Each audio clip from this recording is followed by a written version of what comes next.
Olá, meus jovens. Então, vamos aqui para resoluções dos exercícios sobre leis de Newton, tá? Eu vou responder esses exercícios, explicar para vocês, e em casa vocês vão refazê-los como forma de praticar, tá bom?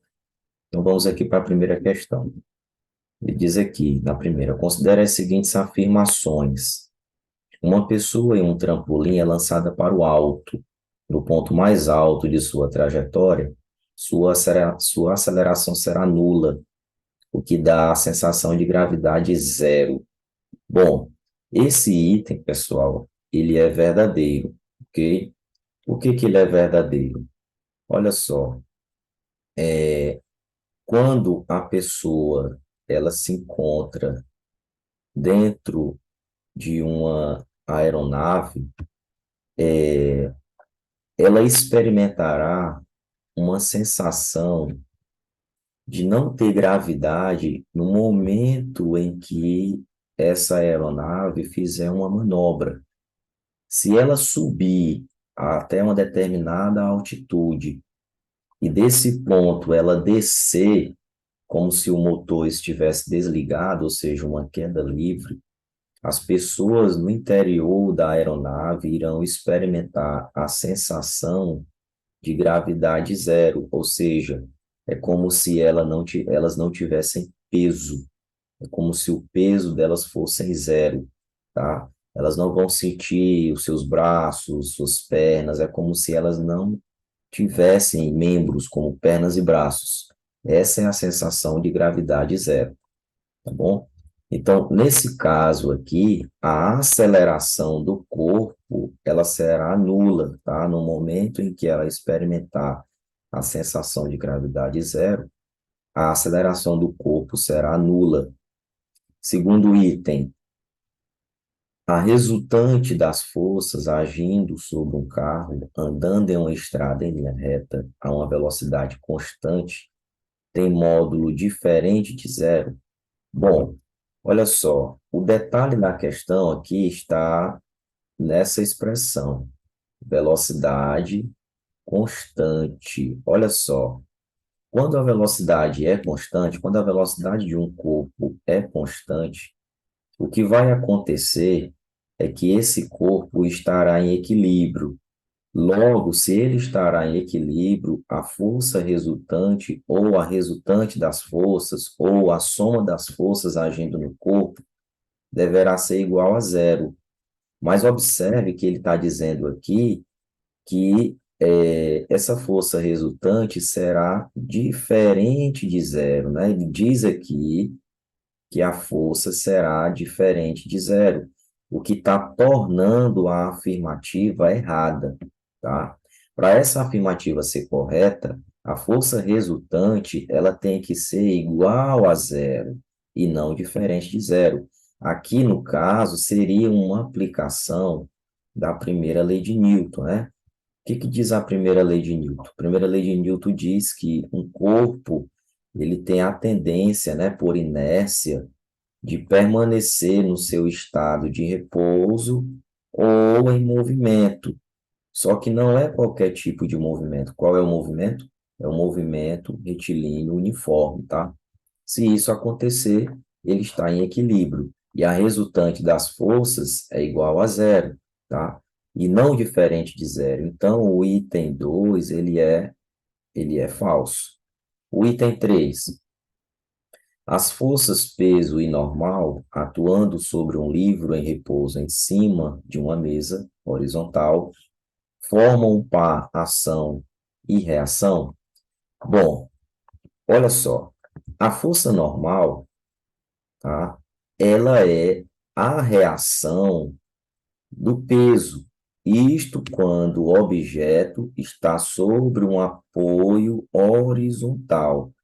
Se o objeto tiver sobre um apoio horizontal, a força normal que age sobre ele em módulo, ou seja, em valor, vai ser exatamente igual ao peso do objeto.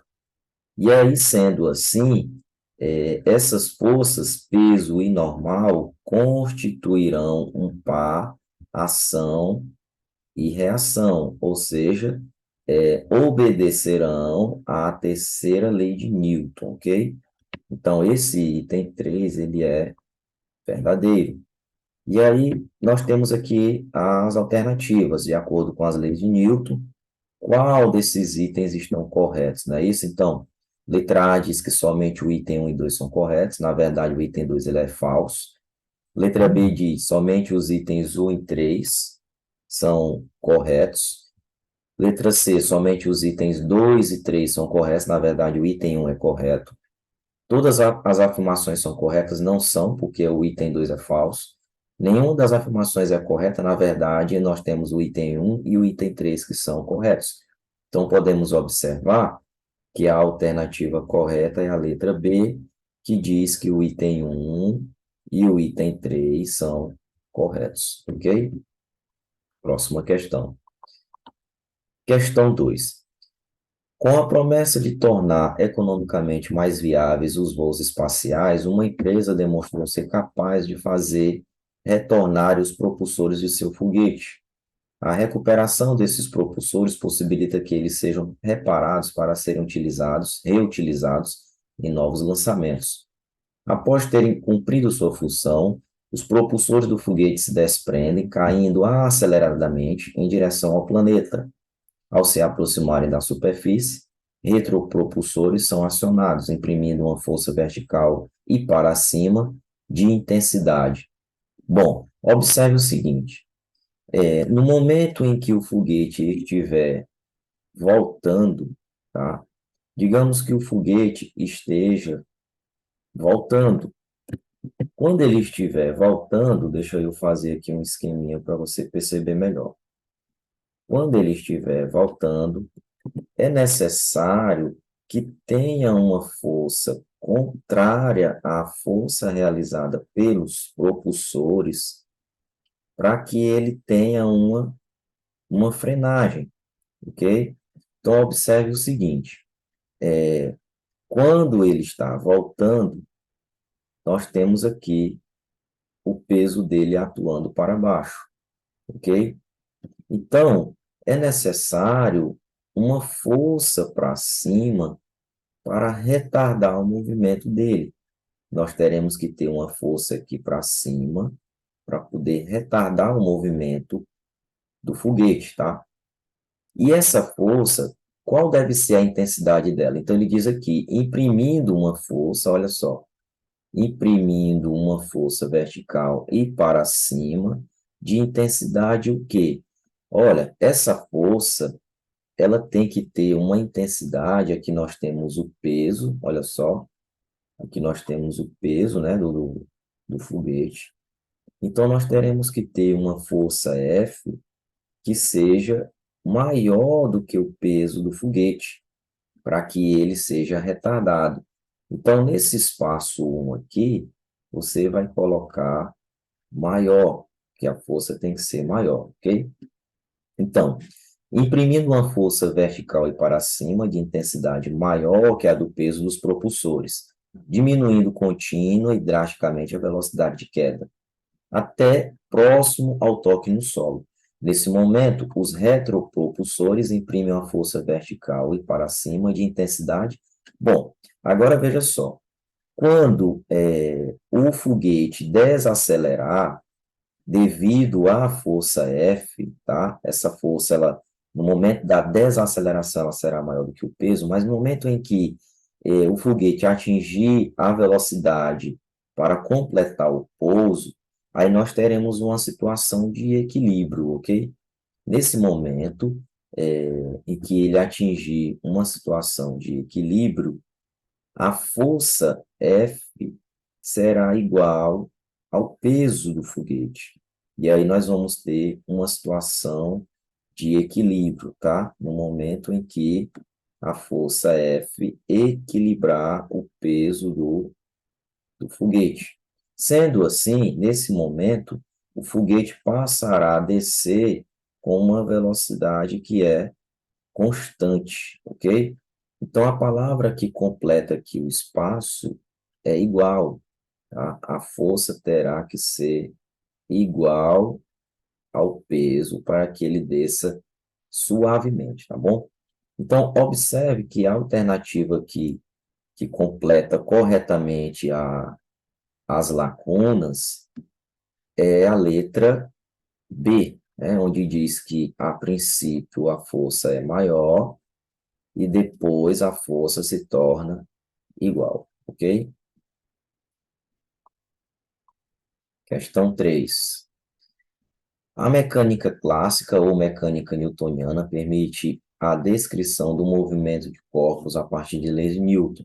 A primeira lei de Newton para o movimento, ou lei da inércia, tem como consequência que, letra A, nós estamos falando aqui sobre as leis de Newton, a primeira lei de Newton, tá? A primeira lei de Newton traz esse conceito de inércia. Lembrando que inércia é a propriedade da matéria que vai provocar uma resistência com relação à mudança de estado do corpo, né? O corpo ele pode estar em repouso, e aí, por inércia, ele tem a tendência de permanecer no repouso. Assim como ele pode estar em movimento retilíneo uniforme, e por inércia, a tendência é ele permanecer em movimento retilíneo uniforme. Lembrando que a inércia de um corpo está diretamente ligada à massa dele, ou seja, quanto maior a massa de um corpo, maior a inércia. Ou melhor dizendo, quanto mais pesado um corpo, mais difícil é modificar o estado dele, ok? Então, na letra A diz, se um determinado objeto se encontrar em equilíbrio, então nenhuma força atua sobre ele. Bom, quando diz que o objeto está em equilíbrio, tá? Em equilíbrio, aqui nós temos uma situação de força resultante igual a zero, ou seja, você poderá ter forças atuando, só que quando eu faço a resolução ou a soma vetorial dessas forças, o resultado é zero, ou seja, a resultante das forças seria um zero. Mas tem alguma força atuando. Mas aí ele diz que nenhuma força atua. Então, o erro da afirmativa está aqui, porque ele está dizendo que nenhuma força atua. Na verdade, poderá ter força atuando, poderá ter uma ou duas ou três ou quatro forças atuando, tá? O que vai determinar é porque a resultante dessas forças, ou a força resultante, ou seja, o resultado da aplicação dessas forças vai ser igual a zero. Mas eu não posso dizer que nenhuma força atua. Então, a letra A está errada por isso. Letra B. Se um objeto estiver em movimento, ele está sob a ação de uma força. E assim que cessa essa força, o movimento também cessa. Bom, essa era uma ideia de Aristóteles, né? Aristóteles pensava dessa forma. Ele dizia o seguinte, que para ter movimento é necessário que tenha força. Enquanto tiver força sendo aplicada, terá movimento. No momento que não tiver mais força, não terá movimento, mas não é bem assim. Nós sabemos que um objeto, ele pode continuar em movimento por inércia, tá? Mesmo que não tenha uma força atuando sobre ele, ou seja, mesmo que a resultante das forças, né, que na verdade a gente não pode dizer nenhuma força, mas se a resultante das forças que atuam sobre ele for zero, que seria o equivalente a dizer que não tem força, né? Tá bom? Mas a gente não pode dizer assim. Mas mesmo assim, sendo a resultante zero, ele pode estar em movimento. E aqui está dizendo que isso não vai acontecer. Então, a afirmativa B está errada por isso. Afirmativa C. Se a soma das forças que agem no objeto for nula, ele estará com velocidade constante ou parado em relação a um referencial inercial. Bom, a letra C está corretinha. Por quê? Porque ele está dizendo a soma das forças for nula. O que ele está dizendo? Ele está dizendo que se a força resultante for zero, nós teremos duas possibilidades. Uma, ele está em repouso. Duas, ele está em movimento retilíneo uniforme. Isso é verdade, né? Ou seja, aqui está atendendo, esse item C está atendendo corretamente à primeira lei de Newton, ok? A primeira lei. Então, o item C é a alternativa correta. Vamos ver por que a D está errada. Se um objeto se deslocar com velocidade constante, em nenhuma hipótese ele pode ser descrito como estando parado. Bom, olha só. Se ele estivesse deslocando com velocidade constante, isso quer dizer que ele está em equilíbrio, ou seja, que a força resultante atuando sobre ele é zero. Então, há sim a possibilidade, tá? Há a possibilidade dele parar. Ele está dizendo que em nenhuma hipótese esse corpo pode ser descrito como parado. Primeiro, ele poderá parar, e segundo, ele poderá estar parado em relação a outro referencial, tá? Se ele se comparar com um referencial que esteja também em movimento, com a mesma velocidade que ele se encontra, nesse caso, ele estará parado em relação a esse referencial. Então, eu não posso dizer em nenhuma hipótese, ok? Por isso, o erro da letra D. Letra E. Se um objeto estiver com velocidade constante em relação ao referencial inicial, a soma das forças que atuam sobre ele não é nula. O erro está aqui. Se ele tiver com velocidade constante, certamente a força resultante é zero, ou seja, nula. Mas ele está dizendo aqui, ó, que não é nula, que está o erro, ó. Se tirar a palavra não, o item ficaria correto, ok? Então a resposta aí da terceira é a letra C. Quarta questão. Dois blocos cujas massas são 4 quilos, o bloco A, e 2 quilos, o bloco B, estão unidos entre si por um fio de massa desprezível e inextensível. Eles se movimentam deslizando sobre uma superfície horizontal sem atrito, devido a uma força horizontal cujo valor é igual a 6 newton. Considerando que a força é aplicada no bloco B, de maneira que o fio que une os dois blocos estão sempre tensionados, assinale o que for correto. Item 01. Aqui nós vamos julgar quais são os itens verdadeiros, ok? O item 01. O módulo da aceleração de cada bloco é 1 metro por segundo ao quadrado? Bom, aqui nós temos que verificar. A situação é essa. Você tem um bloco A, unido ao B por um fio, e o bloco B é puxado por uma força de 6 newton, tá? Então, ele diz no item 01 que o valor da aceleração dos blocos é 1 metro por segundo ao quadrado. Nós temos que verificar. Então, olha só, como é que nós vamos proceder? Usando a segunda lei de Newton, ok? Aqui nós usaremos a segunda lei de Newton, tá bom? A segunda lei de Newton. E aí, veja só, a segunda lei de Newton, matematicamente, ela é essa expressão aqui. Força resultante é igual a massa vezes a aceleração. Aí nós vamos isolar o A, né? Isolando o A, nós temos aqui, ó, que o A, aceleração, é igual à força resultante dividido pela massa. Essa força resultante, ela será a força que está puxando o bloco B, que no caso é F. Então, a aceleração vai ser F dividido pela massa. Essa massa, nós vamos considerar a massa total, que é a soma da massa do bloco A com a massa do bloco B. Então, essa força F é 6 newton, né? Essa força aqui, ó, ela é 6 newton. E a soma das massas, nós temos 4 mais 2, é a massa do bloco A mais a massa do bloco B. Então, eu tenho 6 dividido por 6, a aceleração é igual a 1, tá? Então, o item 01, ele é verdadeiro, não é isso? Então, o item 01 está ok. O item 02 diz, o módulo, né? Módulo é valor. O módulo da tensão que o fio exerce no bloco A é 4 newtons. Bora ver. Tensão é o mesmo que tração, ok? E aí nós vamos representar pela letra T, tração.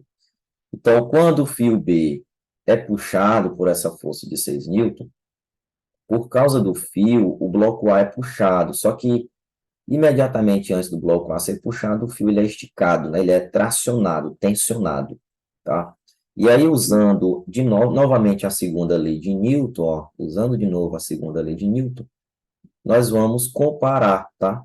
Então, no lugar da força resultante para o bloco A, nós vamos usar T de tração. No lugar da massa, nós usaremos a massa do bloco A, e a aceleração nós já sabemos da questão anterior, que deu igual a 1. Aqui, no caso, olha, deu igual a 1, ok? Então, ficaria assim, tração, né? Tração é igual a massa de A vezes a aceleração. A massa de A é igual a 4 quilos e a aceleração é igual a 1. Então, 4 vezes 1, 4. Então, a tração é 4 newton. Sendo assim, o item 02, que diz que a tensão, que é o mesmo que tração, é 4 newtons, ou seja, o item 02 também está correto. O item 04 diz: podemos afirmar que existem pelo menos 3 forças aplicadas no bloco A? Vamos verificar. Olha só. No bloco A, nós temos a força de tração, ok? Que é essa força de tração aqui. Nós temos o peso dele, que é uma força exercida pelo planeta Terra, que é a força gravitacional. E temos a resposta do apoio. Como o bloco A exerce força no chão, no apoio, o chão, né, que é o apoio, exerce uma força no bloco A, que é chamado de força normal, tá? Então, observe que no bloco A tem 3 forças. Então, de fato, o item 04 também está correto, ok? O item 08. O módulo da tensão, né, ou tração, exercida pelo fio, é maior no bloco B em comparação à tensão exercida no bloco A?